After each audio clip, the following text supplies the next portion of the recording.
All right, thank you very much, everybody, for being here. We are going to continue the discussion about optimizing subscriber value, maximizing revenues, however you want to talk about it, talking about acquisition, talking about churn. Monetization. Monetization, basically. Should I kick this off? Please. I kind of have, haven't I? All right, I'm going to stand up and walk around because I have to. I think I'll see you better. And then I'll periodically walk down to the ends of the rooms just to make sure nobody's nodding off. So what Ron and I are going to talk about today is a collaboration, or the output of a collaboration between my company, Magid, Ron's company, Claritas, which is basically, it's fundamentally based on the principle that you can get a great deal of insight into this space, which can be very, very useful, great to have, but it's not really essential unless you can activate against it. History of this is that Magid, about 2 years ago, we embarked on a process where we actually did a significant segmentation of the US population, which was anchored around people's streaming behaviors, attitudes, and related factors. Because we used to ask this question in a study that we did, which is really about looking at the whole video entertainment landscape, which inevitably heavied up on streaming in the last 5 years or so. And that question was, when you sign up for an SVOD service, how long do you typically expect, at the point of sign up, to be a subscriber to that service? And it's just a curious thing. We were trying to get a feeling for the sort of direction in things related to churn. It wasn't a statistical measure at all. And about 40% of people each time would tell us some period less than 6 months, whether they were coming in for a specific show and then churning out, or they were going to hang around, exhaust their content appetite, and then move on. But that's a lot of people and a lot of money that was kind of expecting not to be there within 6 months. So we thought we need to understand that group of people because that's a big issue. See if there's a there, see if they're materially different in some way. So we did this segmentation and we found out a lot more than the answer to that question. And when we did that segmentation, we tried to base it on things that clients could activate against, not big macro factors that may have been influential, but that ultimately you couldn't influence. We zeroed it right down, and we developed a predictive model that had an R-squared of 0.96, so 96% accurate predictive model of forward-looking churn, next quarter, next 6 months, and so on. We said, this is great, but how can we make this something that clients can utilize to actually improve their business performance and achieve particular strategic goals, whether that's related to growth, whether it's related to driving better engagement, but fundamentally all about improving the health of the business. And we ended up partnering with Claritas. That's probably the definitive identity graph system for the entire US population, some of which has been in place for about 50 years, with Prism. I mean, really significant tools that are embedded in the landscape. We've just completed that process, and this is actually our first public outing since completing that full integration, so that the segments we've identified can actually be bought as audiences, depending on what it is you're actually trying to achieve, what your budgets are, and so forth, to basically make marketing budgets more effective. So we're going to talk you through the stuff that's behind that, and how that's actually currently being applied, because we think we've actually uncovered some unconventional wisdom. We've developed some different hypotheses, but most importantly, it's a tool that our clients are now starting to utilize as they approach some rather different business challenges than they had 2-3 years ago. So the fundamental change in the market, if you had to pick one fundamental change that predicated everything else, it's the fact that we have stopped functioning in a growth-based market and we are now in a share-based market. Way back when, before everybody started beating up on Netflix, Wall Street used to pat people on the head. Laura Martin used to pat people on the head for saying, we're going to spend billions on content. Now you get a slap on the wrist. And people used to say, as long as you basically have added so many millions or so many subscribers each month, that's a good thing. But now we're talking about ARPU, operating margins, potential for profit, and so forth. We're actually saying, well, wait a minute, what value do those subscribers represent? Not all subscribers represent a potential 12 months of subscription. They might only represent 2 months, but you don't know unless you know who the subscribers are. So this is an overview of what the data we've been looking at over the last year, where basically we started tracking all of these things from January 1st, 2023. We're still in market. We're doing it every month. So from May to April of this year, this is what growth looked like. So as you can see, the only growth we're seeing in the market, based on talking to people about what services they drop, what services they pick up and add every month, you're seeing growth in the top 8 services, but only 2.4% on average. Everywhere else, it's contracting. The market as a whole is contracting. The next sort of 11, 12 plus services, with and without sport leagues, are still dropping. So we're in a share-based market. We're no longer in that world of milk and honey and unicorns and rainbows where all boats were rising because net new subscribers were coming into the market, or people were adding more services. Now we're in a share-based market, which is, as I can say, it's not unicorns and rainbows. This is now more like a knife fight in a dark alley. Because if you're gaining share, you're gaining it from somebody else. Okay, you're stealing shares, just like being in the CPG market, or more appropriately, Ron's analogy, mobile telephony. Another subscription-based business where you're really fighting for share all the time. That means we have to have a better, more forensic understanding of who our customers are, who our prospects might be, and how we go about messaging them in a way that resonates to influence their behavior, because it's a darn sight harder than it used to be. So, fundamental principle here. By the way, there's going to be a lot of slides with a lot of words on. This is in case you're taking pictures. You'll have more to read later, or you get access to the deck. There's much more substance there. We've got 20 minutes, so we're going to go fast. Not all subscribers are created equal. This is blindingly obvious if you think about it intellectually, but we've treated them as if they are. That's why the metric of how many subscribers have you got, a desperately blunt instrument, was acceptable for ages, and actually largely still is. Netflix are very smart when they said, we're not going to talk about total numbers of subscribers. We're going to talk about subscription. We're going to talk about revenues, because it's not a very good measure. As I said before, if you add another 2 million subscribers, that's not 2 million periods of the next 12 months of subscription sorted out. Some of those are going to stay with you for 12 months. Some of them might stay with you for 2 months, and all points in between. We measure that, by the way. So total months subscribed is a much, much better measure of the actual value of the business and the forward value of the business. We should be talking about how many subscribers we've got and how many months of subscription in SVOD that actually represented in the last quarter, the last 6 months, the next quarter. We can predict that forward. That's a better measure. That's what we should be doing. But to do that, you need to understand the nature of the people you're attracting to your service, which is where these segments come in. Now, as I said, we looked at this segmentation in terms of people's streaming behavior, their attitudes, and so forth. And you'll see the ones over on the right are low churn. Inevitably, the one furthest over, on the left. The furthest over on the left, I'm looking at it, it's right. The furthest over on the left, they're bound to be low churn because they're not actually in the market, that grey segment over there. We unkindly call them the inerts. It's about 19% or so of the population. That group is very slowly getting smaller. Some of them have been in market, but they're not currently in market. Thank you for taking a picture, sir, I appreciate that. But they're not also accessible to everybody. If they're going to come in market, it's going to be Netflix, Amazon, Disney maybe because of the brand. Apple doesn't do badly because most of them live in the Apple universe. We all do. So, but they're not available to everybody. And then next to them, the main streamers, large group, it's about 30 million households, 67 million adults in that group. They don't have very many services. They're not promiscuous. They don't jump from service to service. If you have them, they're most likely to stick around. Unless there's something fundamentally wrong. They think you're way too expensive for what they get and they can't afford it anymore. They don't want to afford it. It's a crap service in their mind. You've got a problem with the service. If they churn, that's a problem because they do not intend to come back. Similar, the loyalists in the middle there. You'd recognize those are the classic TV lovers. They watch a lot of TV. They don't talk about it massively. They talk about it close friends, family. They watch a lot. They have a few more services, but they don't tend to move around a lot. They're not very promiscuous, if you like. References to brand promiscuity. Those two segments are very important. They represent stability in the subscriber base. Jump across to the other side, the high churn side on the right. There's two segments there, both high churn, what we call hypers and digitarians. We typically in this industry talk about high churn subscribers as one amorphous group. They're serial churners, they're boomerang subscribers, whatever you want to call them. But they're not all the same. The hypers in green, about 11-12% of the population, they are high churn, high value. You actually need those people because these are drivers of growth. They talk more about content to more people than any other group. They're your hit makers, effectively. They're the ones who, more than any others, they're influencers, not with the social media term, but they influence others by getting them excited about content they feel they need to see. They're very FOMO-driven. They're voracious consumers of media, video in particular. They spend more on entertainment-related content than any others in any given month. They're more likely to pay full price direct to the streamer than anybody else. They're affluent, skew male, tend to have kids in home, really good advertising target. They're basically, when you say, these are the people we're targeting, they're always basically the hypers. Downside is, they tend to churn more than anybody else, but they resubscribe. Okay, they're not going away generally because they think your service sucks and they never want to see you again. The relationship isn't over, they've just gone on a break. It's like turning the light out back on and off when you leave the room. They've worked out that it's really easy to turn it off and it's really easy to turn it back on again. As I said, they skew affluent, so this isn't a cost thing. They can afford it. They just don't see any sense in paying for something they don't expect to use, which is perfectly sensible. We're getting to the point where we can predict their resubscribe rate by service. And of course, they don't churn out of every service equally. Not everybody is equally churnable. Some people are more indispensable than others. We actually measure that. We have a ranking of that.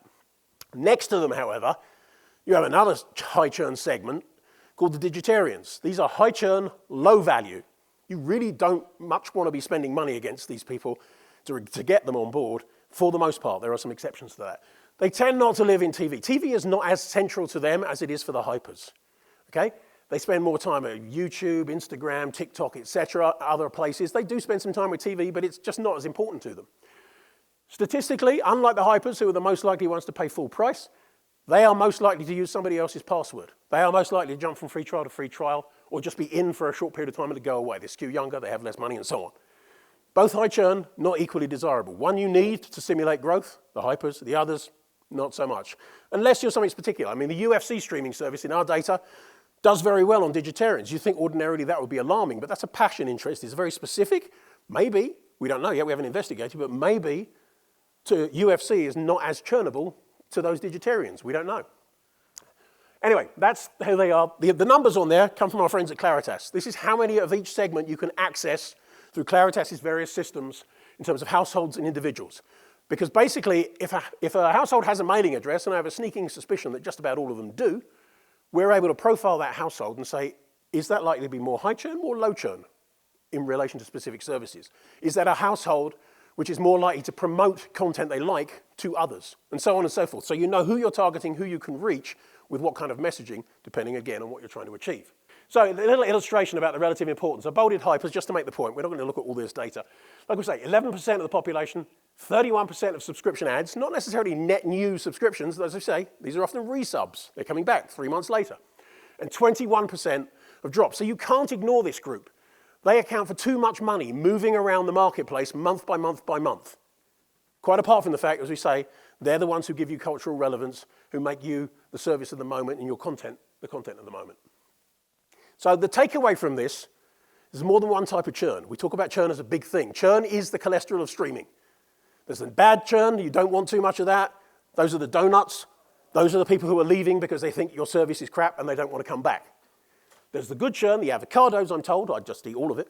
But that's the healthy stuff that is more closely associated with growth, with vitality, with a sense of cultural relevance and centrality. So that's the takeaway to think about.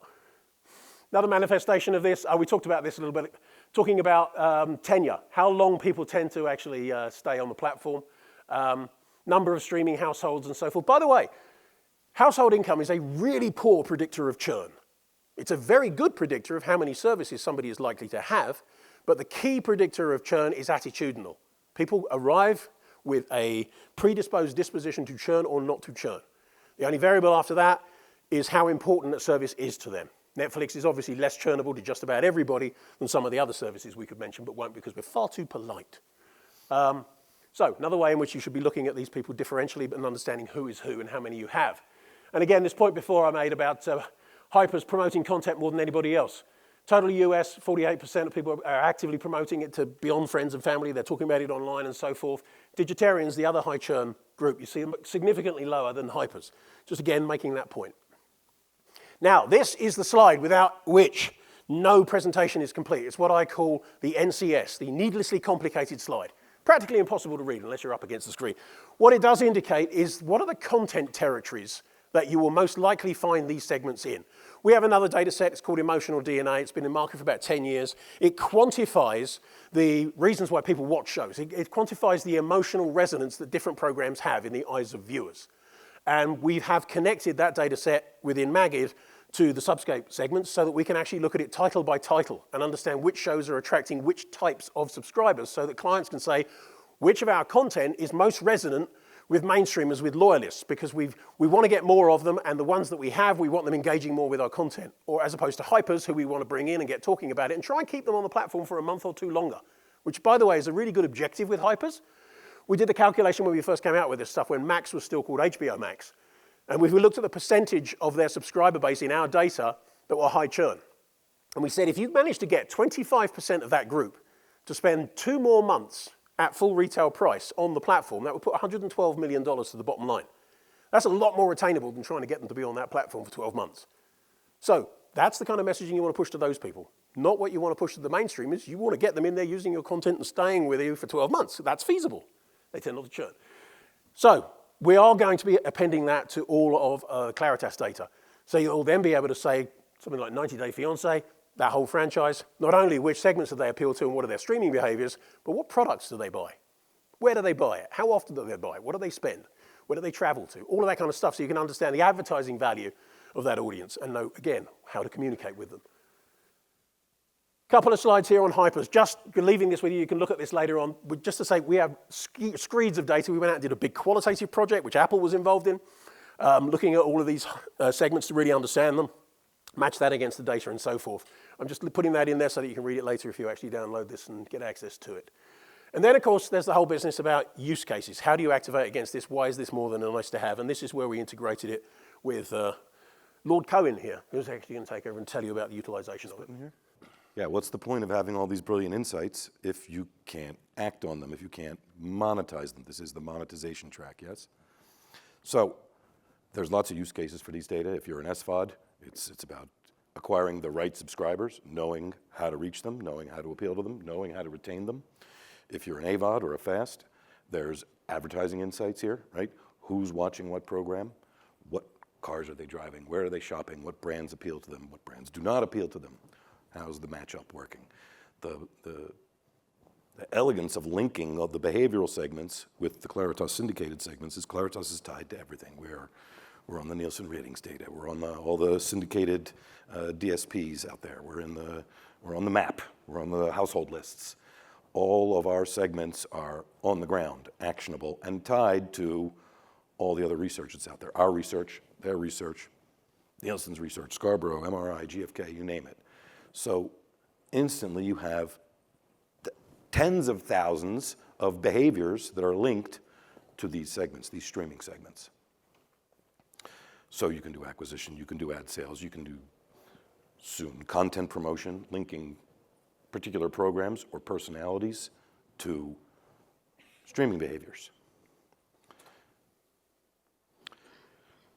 So in addition to all the streaming behavior profile that was on the last slide, now you can see financial services preferences, tech usage, automotive, restaurant, retail, real estate, travel, leisure.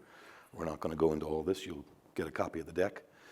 You can imagine some of the use cases for this, not just for ad sales, but for insights into your existing subscribers and your targets. And this, we should say, this applies as much to the likes of Tubi and to Pluto, a point where we have thousands of respondents, Absolutely. the ad tier of Netflix versus the subscription tier and so on. Right, you can be an SVOD/AVOD. And everybody is. There are very few people who only live in the SVOD world, only live in the AVOD and FAST world. Yeah, soon there won't be anyone in that. It's only in one or the other. And so rather than let someone churn out of your SVOD, perhaps it's worthwhile converting them into an AVOD subscription, and then what ads are you going to sell them? It also means we've been able to create these as digital audiences and syndicate them. They're available out there everywhere, in LiveRamp, in Adobe, in whatever DSP you're getting audiences from. You can now search for SubScape streaming segments and buy an audience of hypers or mainstreamers if you prefer. We can also apply them to a subscriber file. Even if you only have digital identifiers, no PII, we're going to have a clean room where that's possible, and you can figure out what percentage of your subscriber base is hyper. What is the predicted churn rate? What do you have, 0.96 R squared? Yeah. If we apply it to your subscriber file, we can predict with 96% accuracy what your churn rate, your expected churn rate should be month by month. And we can identify those that are likely to churn, and we can profile them, and we can give you a lot of information about what you could do to possibly retain them for an extra 2 months, or what you can do to get them to come back if they have churned out, or even help you determine whether you want to bother spending the money on them. I can see we have 1 minute left. Is there a question? We're actually incentivizing questions. Oh, look at that. But it's got to be a good question. Right, the last guys didn't think. Oh, we got a hand. So We got a hand. We got a man out. who wants a gift card. I don't know if he wants knowledge. Yes, sir. I can't see you. Fire away. My question is, what's the gift card good for? Damn right. What is the? I don't know. I have no idea. He's not asking. Yeah. In your research about these different groups, did you take any look at changes in behavior between like mass market, mass appeal SVODs versus niche content? Yes. Yeah, we track teeny weeny services as well. because you can actually deliver exponential value to those services who don't necessarily have access to all of the resources some of the biggies. I mean, AMC were up here before. I mean, we have Shudder, we have All Black, we have Acorn and all the rest of it, and the competitive set. Yeah, it's very interesting. One of the things we learned really early on is it's utterly wrong to compare the performance of the smaller services to the larger services. And that kind of makes sense at one level. One thing is, the smaller services rely more heavily actually on this hypers segment because the hypers are the adventurers. They go out, they try stuff out. They want to find new things and tell other people about it. Like we said, they're FOMO driven. So it's almost inevitable that smaller services have naturally a higher proportion and they have higher churn. Not in all cases, because the more specialized the service is, the more likely it is to tap into a passion. I mean, the example, BritBox is something I subscribe to, unsurprisingly. Listen to my accent, my speech impediment. There's one piece of content on there that I will continue to subscribe for, even if they stop airing anything else. It's a thing called Gardener's World. Anybody who's a Brit knows about Gardener's World. But that, to me, is worth staying there for. So there are plenty of services that are examples like that. It's passion-related stuff. So their churn is going to be low. BritBox actually outperforms the market by its size in a number of different metrics in terms of its importance to people and so forth, satisfaction measures. But yeah, you do have to look at the two differently because the size of service as well as the type of service, general entertainment versus niche, where it is in its life cycle, actually will make a material difference to what you should expect it to do, what its averages will be across the board, relative to the larger general entertainment services. So yeah, there's a number of different ways in which you need to expect behaviors to be different. That's definitely worth a gift card. Yeah. Any more for any more? Oh, we got a 0. Do they electrocute us if we go over? Oh, apparently yes. All right. Okay, any further questions? I'm around. My colleague Paul Childish is also around. Jenna Newman. Ron. We have a booth in the exhibition area. Oh yeah, we have one of those things too. Come by. Drinks. We'll get into more details. Thank you very much indeed for your attention. Have a good show.